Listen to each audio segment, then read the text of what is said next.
Добрый день! Сегодня особенный день. Надеюсь, у вас тоже. I'm Natalie. I'm creating this channel, Natalie Practical Russian, to help you listen and speak Russian. And today I'll give you some tips how to learn Russian and not to learn Russian grammar. And I'll explain you why you shouldn't learn Russian grammar. Since my channel is dedicated to the Russian language, I will cover these tips in Russian. If you're a beginner, activate the English subtitles to understand everything. After that, try watching this video again without subtitles, okay? Want to visit Russia one day? Click on the link below and get my free book. This is Survival Kit for all Russian learners. And now, let's get started! Еще раз добрый день! В этом видео я хочу рассказать вам, как можно изучать русский язык и не учить русскую грамматику. И я хочу объяснить, почему не надо учить русскую грамматику. Я дам вам 5 советов. Эти советы будут очень простые. Совет номер 1 – не учить таблицы с грамматикой. Это не работает. Я не советую вам покупать учебники с грамматикой. Я не советую вам учить таблицы с грамматикой. Да, важно понимать, что в русском языке есть правила. Да, и русская грамматика довольно сложная. У меня есть видео на эту тему, вы можете посмотреть здесь. В этом видео я рассказываю общие моменты в русской грамматике, и это достаточно. Почему не надо учить русскую грамматику? Потому что язык – это живое общение. Мы говорим в реальном времени. Когда вы говорите с человеком, у вас нет времени думать, какое это правило. Мы говорим на автомате, автоматически. Вы или знаете эту фразу, уже использовали эту фразу в прошлом, или вы не знаете эту фразу. Язык – это практика, язык – это опыт. Русские люди, когда говорят, они совсем не думают о правилах. Мы не думаем, какое здесь окончание, какой здесь падеж, потому что на протяжении жизни мы много-много раз использовали эти фразы. Мы практикуем язык каждый день, и мы знаем фразы, мы не думаем о правилах совсем. Также дети, когда маленькие дети начинают говорить, они слышат фразы от мамы и папы и повторяют эти фразы. Они не знают правил, они не учат правила. Я думаю, это самый эффективный и лучший способ. Когда вы учите таблицы, в вашей голове много информации, и это создает барьер говорить. Вы думаете, какое здесь правило, как сказать правильно, но не надо думать об этом. Или вы знаете эту фразу, или вы не знаете эту фразу. Совет номер 2. Пишите фразы, повторяйте фразы много-много раз. Когда мы говорим, мы не говорим отдельными словами, мы говорим фразами, мы говорим предложениями. Да, конечно, чтобы сказать да, нет, спасибо, до свидания, это отдельные слова. Но обычно, если вы хотите рассказать о себе, о семье, о друзьях, мы используем целые предложения.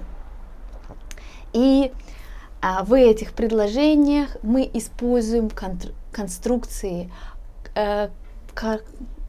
фразы, да, куски фраз. Например, глагол работать. Работать где? Работать кем? Да, работать to work. Мы не говорим работать кому, чему. Дательный падеж нет. Такой фразы нет. Дать. Глагол дать to give. Дать кому? Дать сестре, другу, маме дать совет, да, маме, сестре.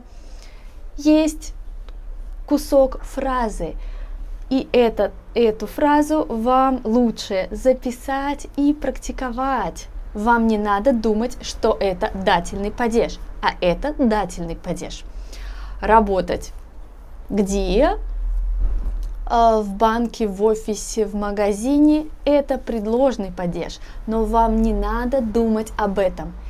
Вы или знаете, как рассказать, где вы работаете, или вы не знаете, как рассказать. Вы никогда не говорили на эту тему. Пишите фразы и практикуйте эти фразы много-много раз. И я советую писать в телефоне или в блокноте, чтобы смотреть эти фразы в любое время. Хорошо? Совет номер 3 – слушать тексты. И желательно слушать тексты, которые вы понимаете более чем на 50%. Если вы только начали изучать русский язык, вам надо слушать очень простые тексты. И желательно после этого пробовать говорить. Если есть вопросы после текста, это идеально. Поэтому я делаю видео, и в конце видео я спрашиваю вопросы, чтобы вы могли говорить, чтобы вы пробовали говорить на русском языке. Есть 4 навыка. Это слушать, говорить, читать, писать. Слушать – это очень важный навык. Понимать на слух. Поэтому я советую слушать много. И когда вы слушаете историю, вы слышите много раз окончание л, ла, ли, и ваш мозг инстинктивно понимает, что это история в прошедшем времени. Вы понимаете, что это история в прошедшем времени, и ваш мозг запоминает, что когда русские люди рассказывают что-то о прошлом, они используют эти окончания. Вам не надо учить правила, вам не надо смотреть таблицу с правилами. После текста вы пробуете говорить и пробуете говорить правильно. Если вы говорите неправильно, ничего страшного. Пробуйте еще и еще раз. Только правильно. Совет номер 4 – читать тексты. Чтение – это также очень важный навык, чтобы освоить язык. И когда вы читаете тексты, ваш мозг интуитивно запоминает фразы. Вам не надо думать о грамматике. Вы читаете текст, и после чтения лучше пробовать говорить. Если есть вопросы после текста, это отлично. Вы можете отвечать на эти вопросы и таким способом практиковаться говорить на русском языке. Если ваш уровень еще недостаточно хороший, я не рекомендую читать новости в интернете, статьи в интернете, они очень сложные. Я советую вам читать журналы, комиксы, возможно, тексты из учебников. Да.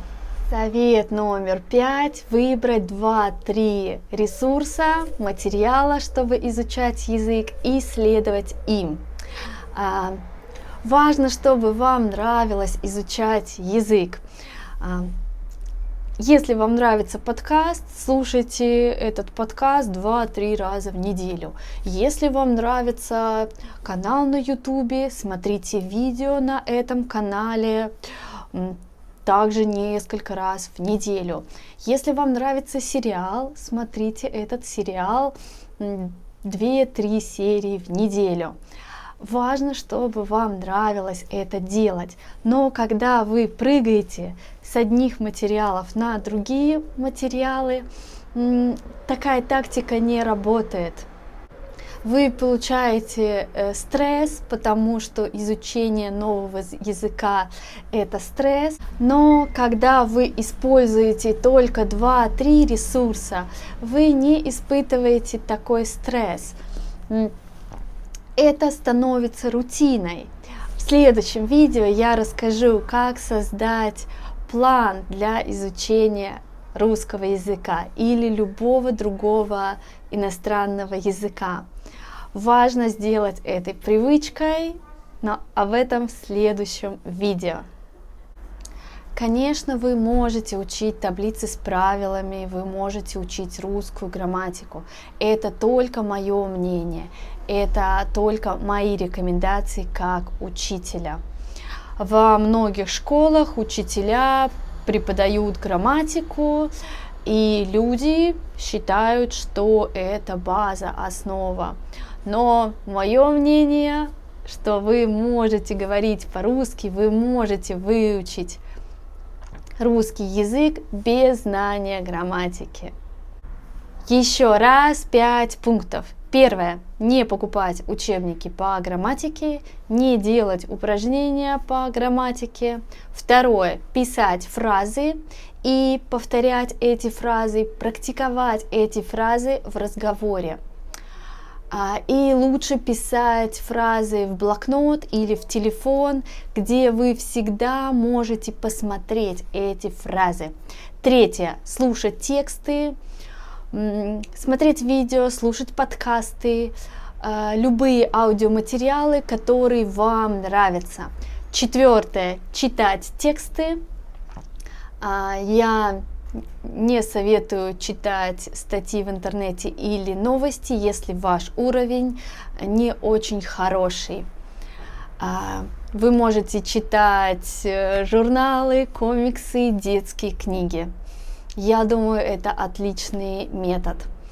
И пятое. Выбрать 2-3 ресурса, не больше. Выбрать ресурсы, которые вам нравятся, и смотреть, слушать каждый день, каждую неделю. What do you think about Russian grammar? I'll be glad to answer any questions in the comment section, okay? I hope it was useful information for you. Follow these tips and your Russian will get better and better every day. And don't forget to subscribe to my email and receive my free book. Click on the link below. In my next video, I'll tell you how to create effective plan to study Russian language. Okay? I wish you good luck. Увидимся. До встречи.